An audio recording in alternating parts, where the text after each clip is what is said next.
kii rek masta non tey non noo ko jàngatee tey jàppul forme sax. waaw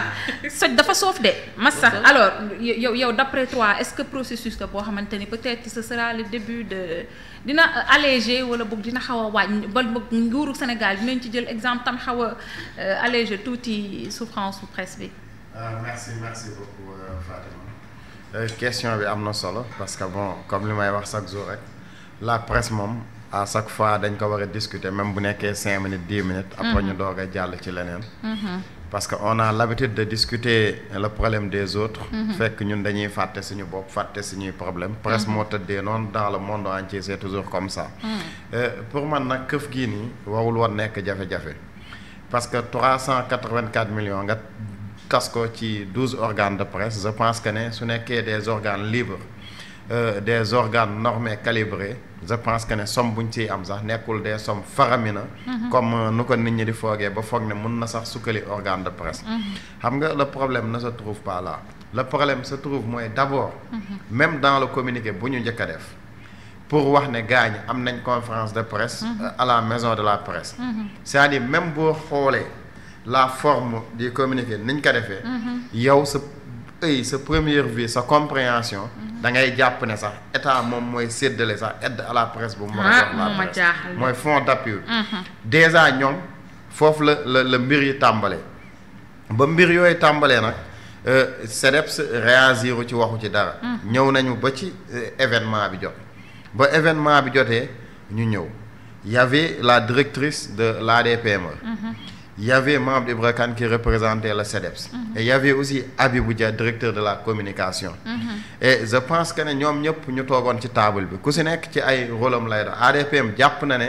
moom structure état la donc financement bi ci moom lay jaaree te moom mooy def financement bi à travers mooy banque yi jàppale presse bi mooy banque mondiale ak BAD comme ni mu ko banque africaine de développement léegi kon ADPM joué na rôle am ci mbir yi ba mu mat sëkk parce que processus la comme ni ñu ko waxee boo xamante ne yàgg nañ di ko topp ba xëy na ci 2025 bii nii la ko yàlla sottal amoon na membre Ibra Kane aussi il était là-bas il a essayé de faire certaines précisions mais aussi ba tey dugul ci fond wu difficulté yi ci fond wu problème yi moo tax finalement mu mujjee génnee communiqué je pense que Abibou Dia aussi il a joué son rôle de régulateur parce que c'est l'État qui doit réguler comme chaque jour ni ma koy waxee donte État li ko wax ci presse bi def ko c'est l'État aussi qui doit réguler bu fond di dugg ak fond bu duggul fan la war a jaar ak fu mu warul jaar donc c'est ça léegi nag comme lu Omar expliqué ci man ba ma gisee ñu def 12 organes de presse dama njëkk a tiqué parce que la première question que je voulais poser mais malheureusement il y avait pas de question sous forme de point de presse la lañ def rek ñoom ñëpp def seen déclaration ku ne dem amul woon ay question mais man li ma njëkk a tiqué woon mooy le problème mooy naka la ñu def ba choisir 12 médias Omar a un peu expliqué le processus bu dee noonu la demee xayewul mais nag bu nekkee demeewul noonu aussi c'est un problème parce que le CDEPS dañuy représenter le patronat waaw non moom laa non man waxuma demeewul noonu dama ne bu dee li nga wax noonu la demee c'est une bonne chose mais man dama jàpp ne le CDEPS dafay représenter le patronat te booy représenter le patronat bu ñu la nee la presse dafa nekk di souffrir yow war nga mettre ay jalons yoo xamante ne même man su ma gëmuloon processus bi di nga fexe man ni ma inscrire pour mun cee bokk ëllëg bu sottee xam nga duñu forcer kenn ne la inscrire mais su nekkee bonne volonté la rek mu leer mu am transparence dans la démarche je pense que ne amul kenn ku dul inscrire man sax su ma yoree sama tiers.com peut-être mun naa ñëw ma inscrire donc c'est ça en grosso modo léegi nag liñ ciy coow di ko wax c'est très normal ñu wax parce que l'État aussi veut approprier tout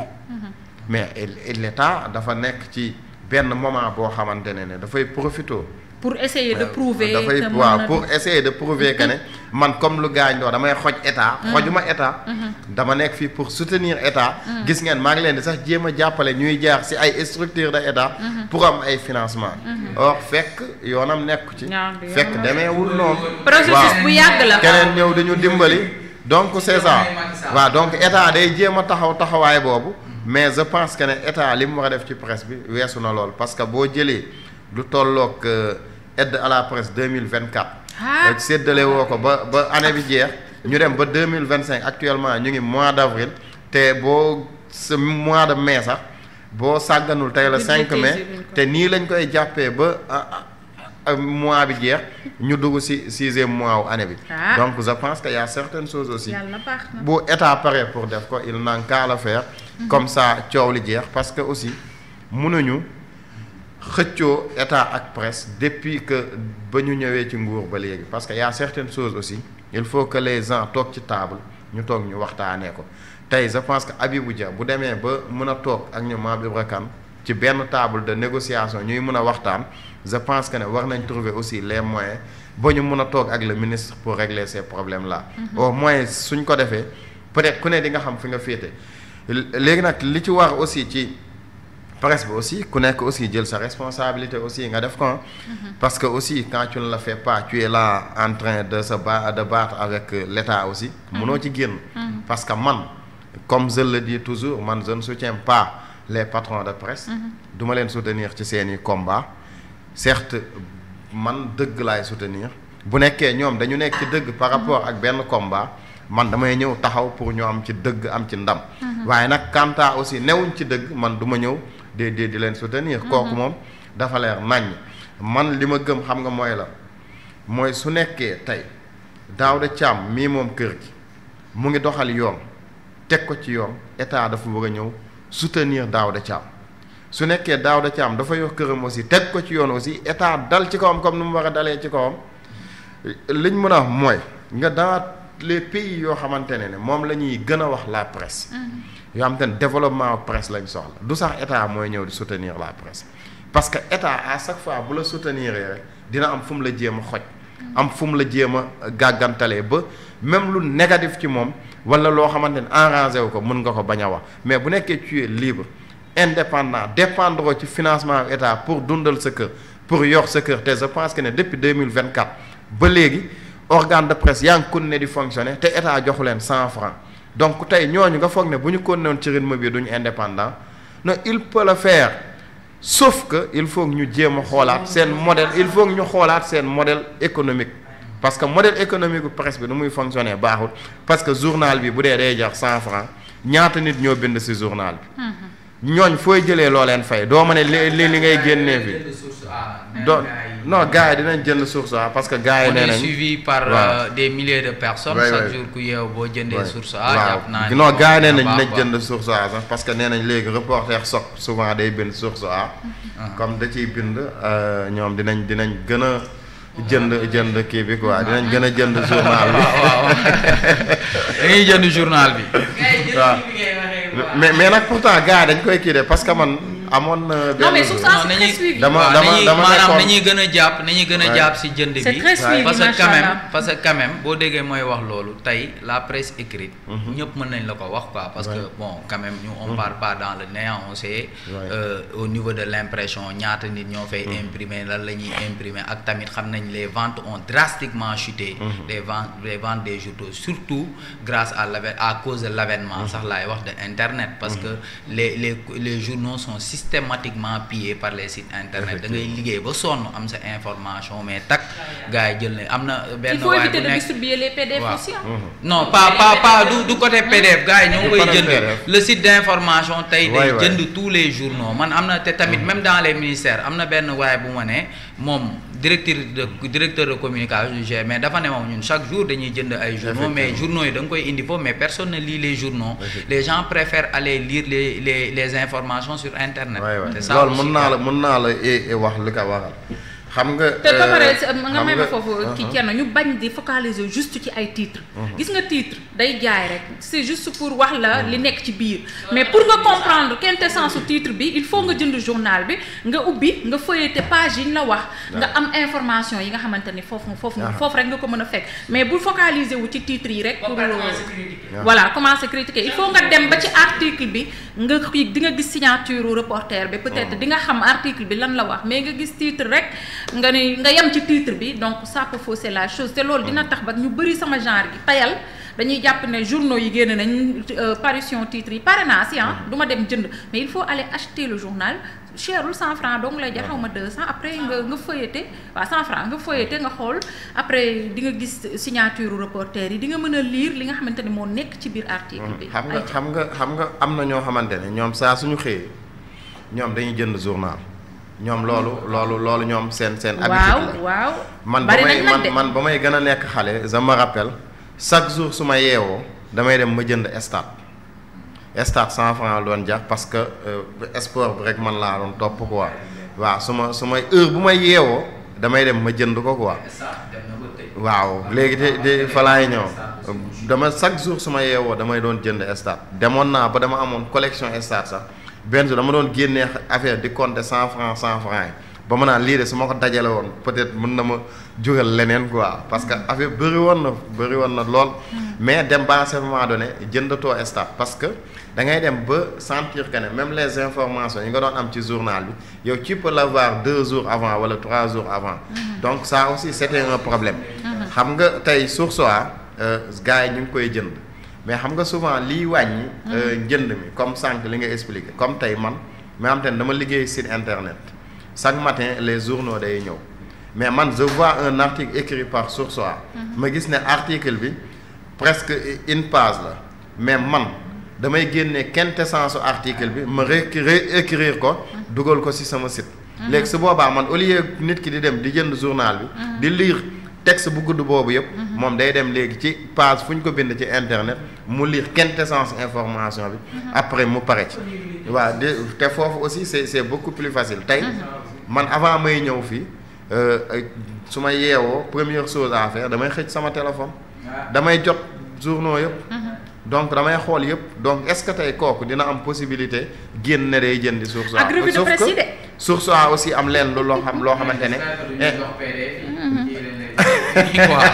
wala PDF la parfois nga jot ci yenn PDF pour dire vrai parfois nga jot ci PDF mais lu ci bëri da ngay am une moom chaque jour da nga koy am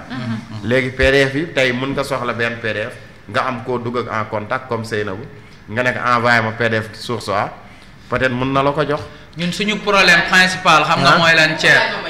Thier suñu principal problème mooy gis nga lii mooy rey kii le papier là ça coûte cher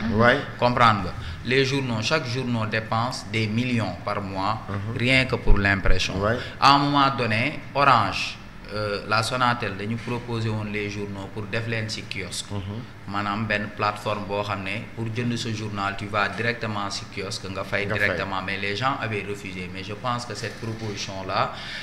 ils auraient dû l'accepter te fa lañ toll maanaam lii moo leen di gën a rey quoi lu ñu liggéey après impression bi moo koy lekk ak revue de presse yi c'est important ak revue de presse yi parce que revue de presse yi moom tamit ñoom dañuy dugg ci biir comme lire journaux yëpp naka la ñu ki après ñoom dañ koy tas dans les moindres détails dara du ñu yem si titraay au fait ñoom dañuy joxe des informations xam nga léegi gars yi loolu tamit bokk na ci luy daanaka li ñuy def du revue de presse parce que revue de presse comme ni ñu ko jàngee ci école moom gars yi daanaka lu leen neex def quoi waaw même au-delà même de la théâtralisation gars yi defatuñ revue de presse parce que revue de presse aussi c'est quelque chose de très sérieux ci journalisme parce que la façon maintenant bu may gis gars yi di def tey da ngay gis revue de presse avec des commentaires waaw tu commences benn information ci journal Source A l'information amaat na ci journal Libération wala mu am Le Quotidien mais da nga koy lire Source A ci revue de presse début bi mais yow di nga demaat ba fin revue de presse bi ñu doog la indil journal Le Quotidien pour wax la ne wax na ci fait bii nii te fekk même fait la ak Source A. ils font du coq à l'âne quoi. Voilà donc nag quand tu fais la revue de presse il faut prendre le temps de préparer les informations xool les journaux yoo xamante ne ñoo bokk les informations ñu traité ku si nekk nga génne spécificité par rapport ak traitement information. c'est ça aussi la revue de presse. parce que c'est ça aussi. ce sont les nouveaux parce que ñi nga xamante ne la presse écrite c'est le traitement différencié de l'information. ñooñu ñu ngi koy gérer. mooy problème presse écrite bi. certes dafa am ay ñoo xamante ni cherté lii mi ngi si xëy na si di li ñu koy reprendre mi ngi si xëy na revue de presse mi ngi si mais problème bi gën a metti mooy la disponibilité des journaux aussi. nañu waxante dëgg da ngay gis ay quotidiens boo rombee fii nii Dakar Centre. dootoo amaat yenn quotidien yi parfois nit ki day nekk si biti bëgg journal bi daf koy wër ñun chaque jour nga gis ñun ñëpp naa ko nous sommes des journalistes da ngay gis ku la woone la ndax doo ma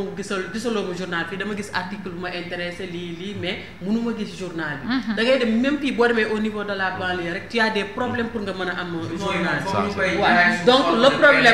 le problème mais itam sous forme de PDF l'autre souci mooy boo ko joxee sous forme de PDF benn nit moo koy daal di dem jënd le mois si je ne me trompe pas c'est 3000 francs xaw ma 4000 francs tu l'achètes à 3000 francs maa moom léegi sama PDF après ma jël ko partager